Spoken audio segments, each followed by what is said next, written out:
وہ یہ تھا 2 کام ہم کریں. ایک بڑا آسان کام ہے کہ آپ روزانہ شام کو آدھا گھنٹہ نکالیں گے. ویسے چلتے پھرتے آپ پڑھ سکتے ہیں دروشی، لیکن تھوڑا سا تصور بنا کے پڑھیں، بچوں کو بٹھا کر پڑھیں. ریکارڈنگ میں آپ کو دے دوں گا. اللہم صلی علی کا وہ جو لہجہ اس میں آپ کے پاس بڑے اچھے نعت خوان ہیں ماشاءاللہ. آپ دیکھیں گے قیامت کے دن کا ایک یہ بھی منظرنامہ ہے.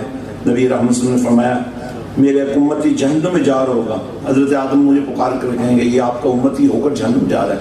میں اللہ سے عرض کروں گا مولا اس کا حساب کیا جائے. اب اس کے اعمال نامے کی کیفیت یہ ہوگی کہ گناہوں کا پلڑا بھاری ہوگا. فرمایا نیکیوں والے پلڑے میں ایک چٹ رکھ دوں گا، وہ جنتی ہو جائے گا. وہ پوچھے گا یا رسول اللہ اس کاغذ میں تھا کیا؟ فرمایا یہ وہ درود تھا جو تم بھیجتا رہا.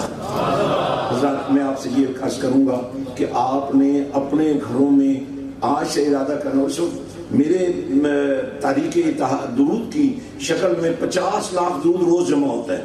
اگر آپ کے گھر سے بھی 1000 آپ کے موبائل سے میسج بن کر آتا ہے، اس کا مطلب یہ ہوا کہ آپ کو بھی روزانہ ثواب 50 لاکھ کا ملے گا. اب یہ ایک چھوٹا سا تعلیمی پروجیکٹ ہے جس سے آپ کا گھر بدل جائے گا، آپ کی ہر چیز، اور زندگی میں ہی آپ کو مدینے والے آقا کی زیارت بھی ہو جائے گی. یہ بھی پورا مضمون ہے. اب